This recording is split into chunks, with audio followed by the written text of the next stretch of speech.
Hello everyone, कैसे हैं आप लोग। उम्मीद करते हैं अच्छे होंगे। देखो, जब किसी भी चीज़ का रिजल्ट आता है तो जैसे एक सिक्के के दो पहलू होते हैं, उसके दो पहलू होते हैं।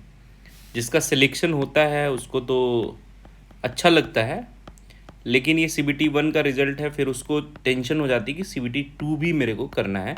लेकिन हाँ, अभी के लिए उसको पॉजिटिव होता है कि चलो भाई, मैंने मेहनत करी थी और मेरा रिजल्ट हुआ। लेकिन दूसरी साइड बहुत सारे लोग ऐसे होते हैं जो हो सकता है जिनका CBT 1 में सिलेक्शन हुआ है, उनसे भी ज़्यादा मेहनत की हो, हार्ड वर्क, ये आप समझिए। और अब वो रिग्रेट कर रहे हो कि भाई, अगर मैंने इस जोन से फॉर्म भर दिया होता तो मेरा भी सिलेक्शन हो जाता।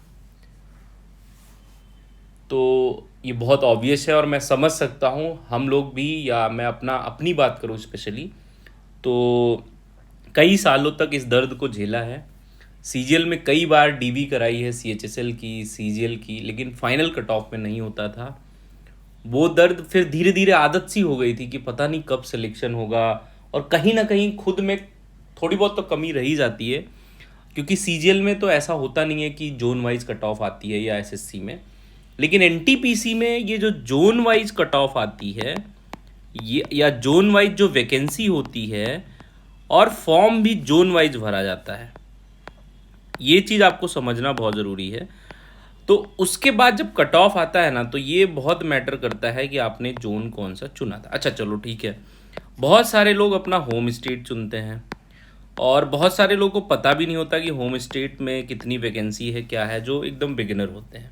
बहुत सारी चीज़ों पे बात करेंगे, और नेक्स्ट NTPC कब तक होगा वो मैं आपको बताने की कोशिश करूँगा। थोड़ा सा मोटिवेशन देंगे और थोड़ा सा रियलिटी को समझेंगे। ठीक है, चलिए आगे बढ़ते हैं। सबसे पहले तो देखो, एक भाई हैं, एफेक्सनेट बिगनेट्स, कोई भी हैं, इन्होंने बोला कि 76.3 लाके भी नहीं। आप सोचो, 76.3 मार्क्स, अगर ये गुवाहाटी, इनके दिमाग में अभी क्या चल रहा होगा, जस्ट एक सोचिए आप, कि अगर आपने गुवाहाटी से फॉर्म भरा होता तो आपका सिलेक्शन हो जाता, ये आप सोच रहे होंगे। लेकिन भाई देखो, अगर गुवाहाटी से बहुत सारे लोगों ने फॉर्म भरा होता तो वहाँ की कट ऑफ भी हाई जा सकती थी। तो ये आपके दिमाग में आना स्वाभाविक है, सबके दिमाग में आता है कि भाई, मैंने अगर यहाँ से भरा होता फॉर्म तो मेरा सिलेक्शन हो जाता। लेकिन एक चीज़ जान लो कि जब तक आपका टाइम नहीं आएगा, तब तक आप कितनी भी कोशिश कर लो ना, एकदम एड़ी चोटी का जोर लगा लो, आपका सिलेक्शन नहीं होता है। कहीं ना कुछ कमी, या तो आपकी लक की कमी हो जाएगी, या तो कहीं ना कहीं आपके हार्डवर्क में थोड़ी बहुत स्मार्टनेस की जो है कमी रह जाती है।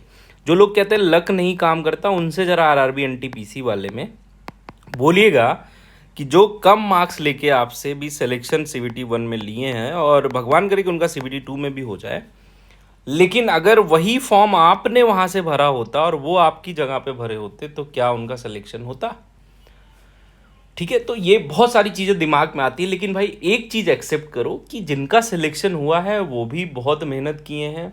और बहुत सारे लोग ऐसा बोलते हैं कि जो 2019 में सिलेक्शन लेके आए हैं, वो लोग अब का एग्ज़ाम नहीं बीट कर पाएंगे। तो मैं आपको बता दूं कि ये आपके दिमाग की एक उपज है।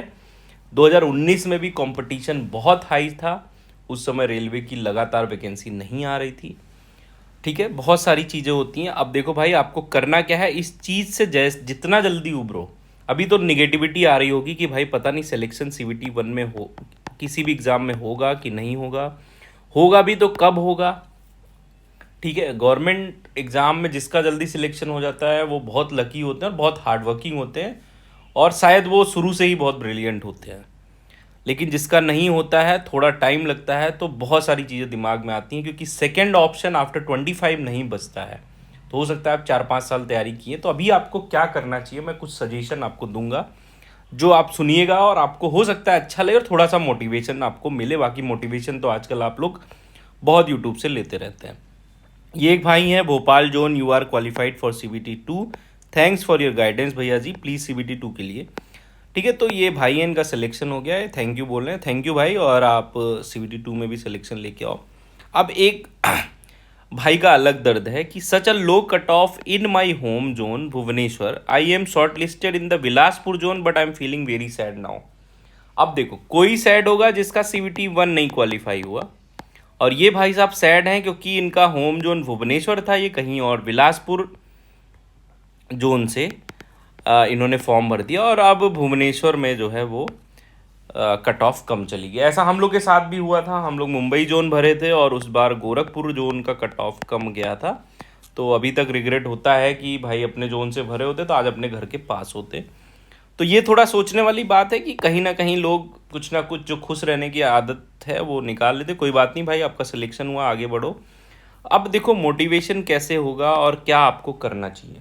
देखो मैं आपको बताता हूँ, सिलेक्शन अगर आपका नहीं हुआ तो ऐसा बिल्कुल नहीं है कि आपने हार्डवर्क नहीं किया था, या जिनका सिलेक्शन हुआ वो आपसे बहुत अच्छे हैं, ठीक है, उन्होंने बहुत ज़्यादा हार्डवर्क किया वो, या बहुत स्मार्ट है, ठीक है। ऐसा कुछ नहीं है, बस आपका दिन नहीं था और आपका लक आपके साथ नहीं था जब आपने जोन का चुनाव किया। बहुत सारे लोग, अब इस ऐसा भी नहीं कि जिनके 40-50 नंबर भी नहीं आ रहे हैं वो भी ये चीज़ सोचे, हाँ बहुत सारे लोग ऐसे होंगे जिनके। अब देखो करना क्या है, अगर आपको 4-5 साल तैयारी करते हुए हो गया है तो मैं बस इतना कहूँगा कि आपका सिलेबस ऑलमोस्ट कंप्लीट हो गया होगा। कैसे बाउंस बैक करना है अगर आपको इसी लाइन में रहना, तो ये चीज़ें करनी पड़ेंगी। मैं क्या करता था, मैंने 4-5 साल लगातार टीचिंग करी है। हालांकि आपको अगर मैनेज हो पाए तो मैं ये चीज़ सजेस्ट कर रहा हूँ। तो टीचिंग अगर आप, मैं तो कंटिन्यू फुल टाइम टीचिंग करता था। अगर आप टीचिंग नहीं कर सकते हैं तो कहीं छोटे मोटे 2-3 ट्यूशन पढ़ाइए, और अगर हो सके तो 9th या 10th क्लास के NCERT यानी CBSE के बच्चे कहीं मिलते हैं तो उनको ट्यूशन पढ़ाइए।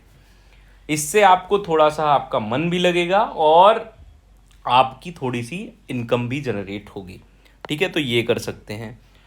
और मोटिवेशन के लिए मैं आपको बता दूं, हम लोग भी 4-5 साल बहुत मतलब बुरी स्थिति होती है, जब अंत आता है कि भाई अब पता नहीं सिलेक्शन होगा नहीं, जब हार मानने लगते तो सिलेक्शन हो ही जाता है। और आप, अगर बहुत सारे लोग ऐसे होंगे जो SSC की तैयारी कर रहे हो तो उसका एग्ज़ाम जो अभी लाइनअप है CGL का, उस पर फोकस कर लो। NTPC में कुछ अलग नहीं करना होता है।